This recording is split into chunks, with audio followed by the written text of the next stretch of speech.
एक अंडे से बहुत ही सॉफ्ट और बहुत मज़ेदार स्विस रोल बनाकर तैयार करेंगे। बहुत ही कम चीज़ों से ये स्विस रोल बनकर तैयार हो जाता है और आप इसको बनाकर सेल भी कर सकते हैं, बहुत ज़्यादा मुनाफा कमा सकते हैं। खाने में बहुत ज़्यादा टेस्टी लगता है। डेली के आप इसके ऊपर 500 रुपये कमा सकते हैं, जबकि हमने इसको बहुत ही कम चीज़ों से बनाकर तैयार किया है। तो चलिए इसकी रेसिपी को देख लेते हैं। तो एक बाउल के अंदर हम ऐड कर देते हैं 1 अदद अंडा।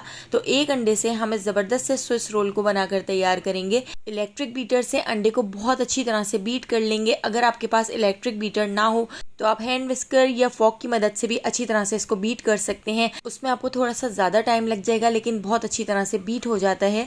तो यहाँ पर आप देख सकते हैं अंडे की कंसिस्टेंसी टिप्पल हो गई है। तो अब इसके अंदर हम ऐड कर देते हैं 3 टेबल स्पून पिसी हुई चीनी। बहुत ही कम सामान से ये ज़बरदस्त सा स्विस रोल बनकर तैयार हो जाता है। तो यहाँ पर मैंने सिर्फ 3 टेबल स्पून पिसी हुई चीनी ऐड की है। तो चीनी को अंडे के साथ अच्छी तरह से मिक्स कर लेते हैं। इतना मिक्स कर लेंगे कि चीनी अंडे के अंदर अच्छी तरह से डिज़ोल्व हो जाए। इसके साथ ही अब हम इसके अंदर ऐड कर देते हैं ऑयल। तो यहाँ पर हमने 4 टेबल स्पून ऑयल ले लिया है, कुकिंग ऑयल जिसमें हम खाना बनाते हैं। तो बस ये पूरा कुकिंग ऑयल हम इसके अंदर ऐड कर देते हैं और इसको भी अंडे और चीनी के साथ अच्छी तरह से मिक्स कर लेते हैं। तो यहाँ पर आप देख सकते हैं अंडे का कलर कितनी अच्छी तरह से चेंज हो चुका है, बिल्कुल वाइट वाइट सा हो चुका है।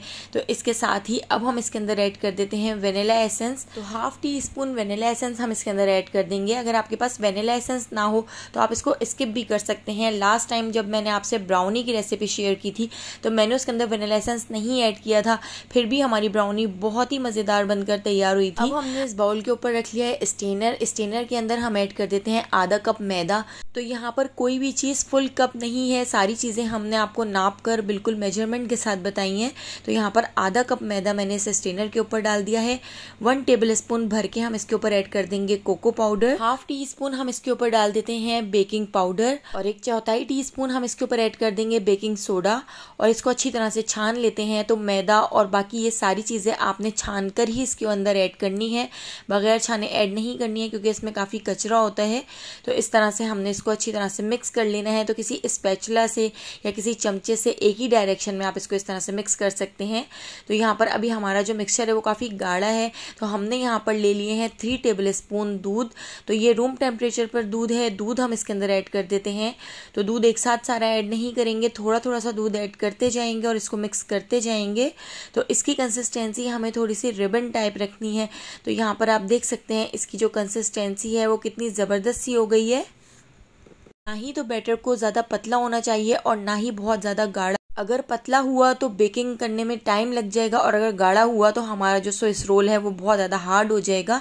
तो हमने यहाँ पर एक बेकिंग ट्रे ले ली है। तो इस तरह की फ्लैट हुई हुई बेकिंग ट्रे या बेकिंग प्लेट आप ले सकते हैं। इसको ऑयल से ग्रीस कर लिया है, इसके ऊपर बटर पेपर रख दिया है और बटर पेपर को भी ऑयल से हम अच्छी तरह से ग्रीस कर लेते हैं। तो आपने जो भी प्लेट या जो भी ट्रे लेनी है वो इस तरह की फ्लैट होनी चाहिए, ताकि स्विस रोल बहुत ही ज़बरदस्त सा बनकर तैयार हो। तो केक का पूरा बैटर हम इस ट्रे के अंदर डाल देते हैं। तो आप देख सकते हैं इसकी कंसिस्टेंसी कितनी अच्छी लग रही है, कितनी ज़बरदस्त लग रही है। तो बिल्कुल इसी कंसिस्टेंसी का बैटर बनाकर आपने भी तैयार करना है। तो इस तरह से हमने पूरा बैटर इसके ऊपर डाल दिया है। इसको थोड़ा सा टैप कर लेते हैं ताकि सारे बबल्स ख़त्म हो जाएं। अब यहाँ पर हमने एक पतीली को 15 मिनट पहले प्री हीट करने के लिए रख दिया था। इसके अंदर एक स्टैंड रख दिया था। इसके ऊपर हम अपनी बेकिंग ट्रे रख देते हैं और इसको कवर करके लो फ्लेम पर 45 मिनट तक छोड़ देते हैं। तो 45 मिनट से पहले हम इसको बिल्कुल भी नहीं छेड़ेंगे। इसके अंदर इस तरह से कागज़ लगा देते हैं ताकि बिल्कुल भी स्टीम बाहर ना निकले। तो 45 मिनट बाद हमने इसको इस तरह से खोल कर देखा तो आप देख सकते हैं हमारा जो केक का बैटर है वो कितनी अच्छी तरह से बेक हुआ है। स्टिक या कोई टूथपिक इंसर्ट करके आप इस तरह से चेक कर सकते हैं। तो बिल्कुल साफ निकली है।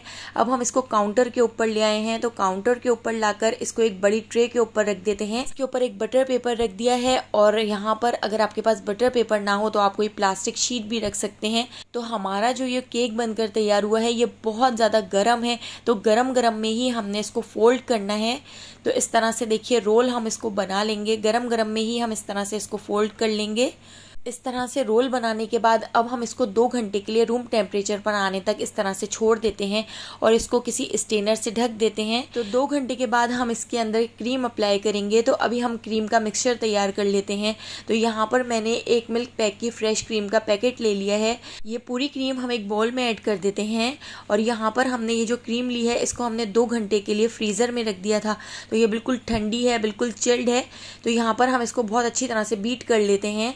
तो हाँ, ये बहुत ज़्यादा तो बीट नहीं हो सकती क्योंकि ये विपिंग क्रीम नहीं है। तो बस हमने इसको इतना बीट कर लेना है कि इसकी जो कंसिस्टेंसी है वो टिपल हो जाए। अब हम इसके अंदर ऐड कर देते हैं 3 टेबल स्पून चीनी। तो आप चीनी अपने टेस्ट के हिसाब से ऐड कर सकते हैं। तो चीनी ऐड करके इसको और ज़्यादा अच्छी तरह से बीट कर लेते हैं। तो इसको 2 से 3 मिनट हमने और बीट कर लिया है। तो यहाँ पर हमारी जो क्रीम का मिक्सचर है वो बिल्कुल रेडी हो चुका है। हमने इस क्रीम को पूरा यूज़ नहीं करना है, बस हमने इसकी आधी क्रीम लेनी है और आधी क्रीम हम किसी और रेसिपी में यूज़ कर लेंगे। तो इसके अंदर हम ऐड कर देते हैं 1/4 teaspoon coffee powder. Coffee powder का फ्लेवर इसके अंदर बहुत मज़ेदार लगता है। तो कॉफ़ी पाउडर हमने इसके अंदर ऐड कर दिया है। इसको दोबारा से 2 से 3 मिनट बीट कर लिया है। तो यहाँ पर क्रीम का मिक्सचर भी रेडी हो चुका है। तो यहाँ पर 2 घंटे गुजर चुके हैं और हमारा जो केक है वो भी रूम टेम्परेचर पर आ चुका है। तो इसके ऊपर हम अच्छी तरह से क्रीम अप्लाई कर देते हैं। तो यहाँ पर हमने अच्छी तरह से इसके ऊपर क्रीम लगा दी है। अगर केक हल्का सा ब्रेक भी हो जाए, हल्का सा टूट जाए तो टेंशन नहीं लेनी है। बस इस तरह से हम दोबारा से इसको फोल्ड कर देंगे और बची हुई क्रीम हम पूरी इसके ऊपर लगा देते हैं। तो पूरी क्रीम भरकर हम इसके ऊपर लगा देंगे। तो आधा पैकेट क्रीम भी इसके लिए बहुत है। तो पूरी क्रीम हमने इस स्विस रोल के ऊपर अप्लाई कर दी है और इसके ऊपर हम डाल देते हैं थोड़ी सी चॉकलेट। तो यहाँ पर मैंने डार्क चॉकलेट ले ली थी और चॉकलेट को मैंने माइक्रोवेव में थोड़ा सा मेल्ट कर लिया था। मेल्ट करने के बाद अब हम चॉकलेट का मिक्सचर भी इसके ऊपर डाल देते हैं। बहुत ही मज़ेदार और बहुत ही ज़बरदस्त सा स्विस रोल बनकर तैयार होता है। बच्चों का तो बहुत ही ज़्यादा फेवरेट है। तो इस तरह से चॉकलेट डालकर हमने इसको 2 घंटे के लिए फ्रीज़र में रख दिया था। तो चॉकलेट भी इसके ऊपर अच्छी तरह से जम चुकी है और इसके ऊपर हमने थोड़े से स्प्रिंकल डाल दिए थे।